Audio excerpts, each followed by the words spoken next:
reference to some minority share amongst white males. White males are also South Africans, and they might or might not be part of any business transaction. But as far as this transaction is concerned, the transformation agenda is very much central to it, as you will see when we disclose all the documents to you and to others as well. Excuse me.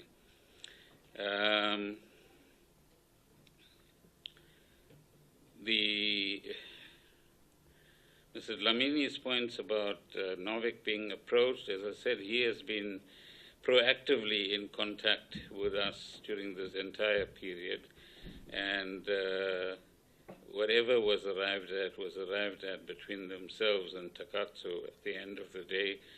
And in terms of their current position, which I think is a reference to the 600 million rands, without putting a cent in, as was said, is something that Takatsu as a consortium must deal with. It's not a problem that involves us in any kind of way.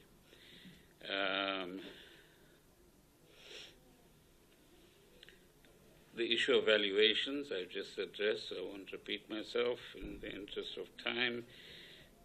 Interim board and final board. The final board will be chosen when the transaction is finished, and there's a proportional sharing or nomination of board members, both by government as a 49% shareholder and by Takatsu as a 51% shareholder. So, and we were hoping that this transaction would have been over a long time ago, that the Competition Commission would take less time than it actually did take eventually. But the interim status remains until we conclude this transaction. Then we have a proper, stable board as we go forward. Mr. Kwankwa's point, I've made reference to the due diligence report, so we'll come back to you on that. I've made reference to the valuations and indicated, and I repeat, I don't know, for the umpteenth time, that new valuations are being concluded. Somebody did ask for time frames. I think the asset valuation is about to be concluded. The going concern valuation has run into a few roadblocks in terms of some of the businesses in South Africa not being willing to be part of these processes, and partly because of the nature of the debates that we have in fora like this one, and a violation of non-disclosure agreements and so on. But we're in the process of retaining someone, I'm told, through whatever process we are going through.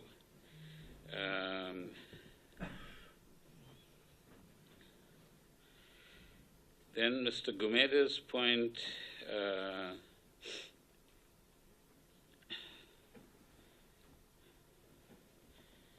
the transaction itself, or the expressions of interest, actually start somewhere in the middle of 2021 or slightly before. And then the process of the business executive plan is finalized when July 2020. And then we're still in the middle of the pandemic, so there's no flying taking place. And then the transaction advisor is retained. All the material is handed to the transaction advisor to actually deal with. Takatsu is identified as a potential partner in May 2021. The MOU is signed in June 2021. And so the process continues with evaluation in October 2021, the sale and purchase agreement February 2022. So between about mid-2000 and February 2022, Mr. Tlakuri is very much part of this process, and it's only in March 2022 that we get the complaint from the Public Service Commission and an instruction or directive to investigate the matter of his malfeasance and misconduct in regard to the appointment of an official. And then he's finally dismissed through that process that I've already described, so I won't take up your time. As far as that is concerned, so that answers the question, when was the due diligence done? The questioning of the signature, I've explained the background on that particular matter, so I won't repeat myself as well. What the status of Mr. Tlhakudi is, I've addressed that already. There was some reference to fusing two positions. Mr. Tlhakudi was reorganizing the department for as long as I can remember and never quite got down to it. So he didn't even accomplish that which he was proposing at the end of the day. But it's got nothing to do with me. But as I said, the department clearly required expertise in order to manage oversight over the SOEs that it had responsibility for. What consequences are there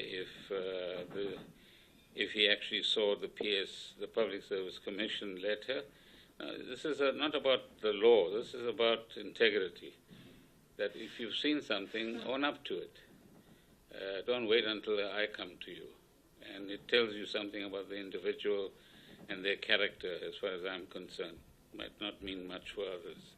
But in any interaction we have with other human beings, I think some of those factors do kick in.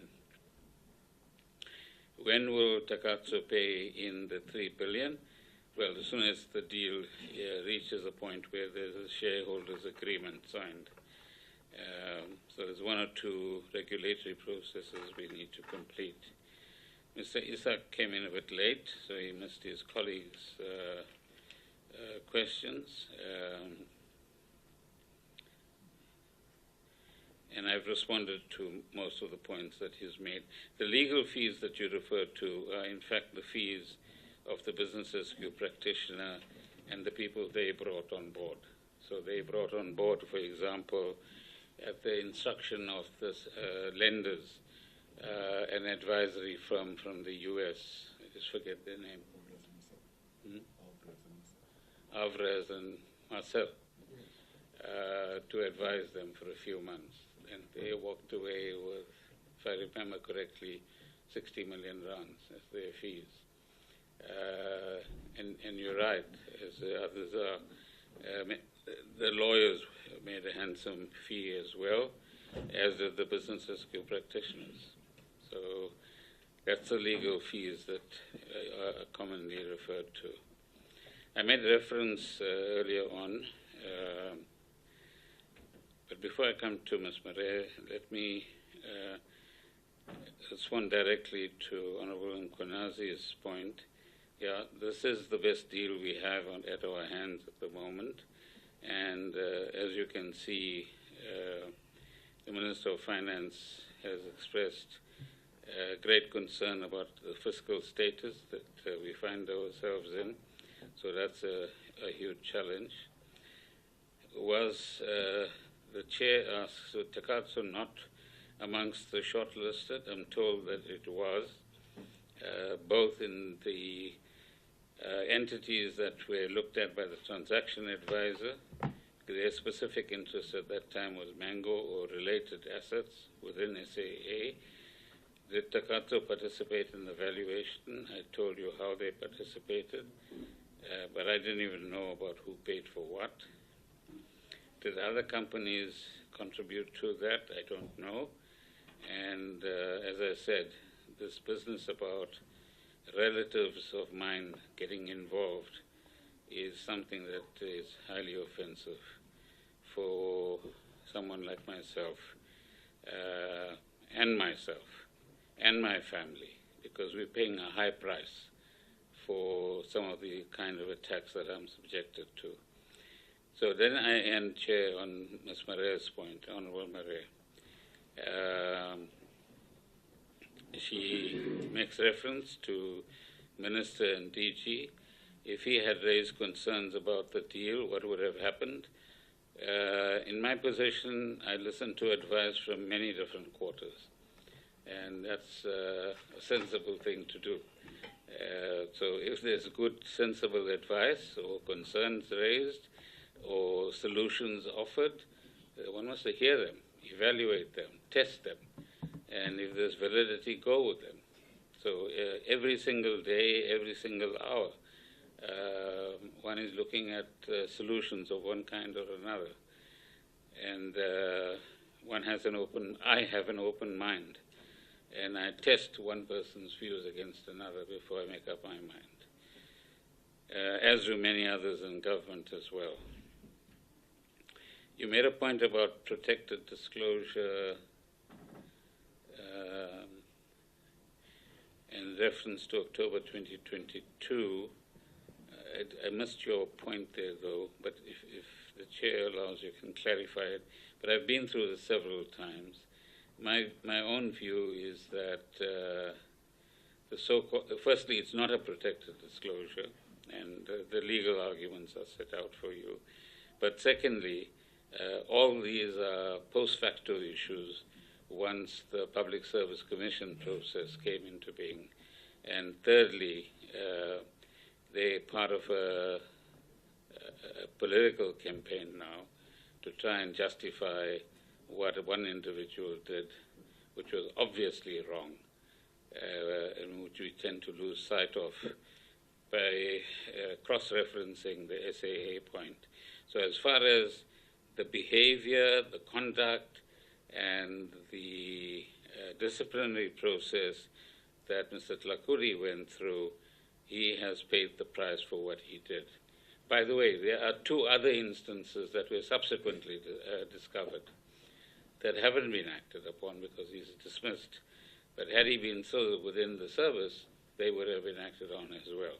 So there wasn't an isolated instance. Time frames for the new valuations, I've responded to that earlier on. Due diligence, as I indicated, it was done in May 2021 as the whole transaction was unfolding. So that's the timing. And you then asked a polemical point, what was he trying to achieve? But perhaps the most important point you make, which should provoke all of us to think of it, is of the 16 issues that we were able to identify, 11 are refutable by facts, by documents, by substantiation, and that's the essence of the SAA deal. So for people who want to understand what happened when, the evidence is there as far as we are concerned.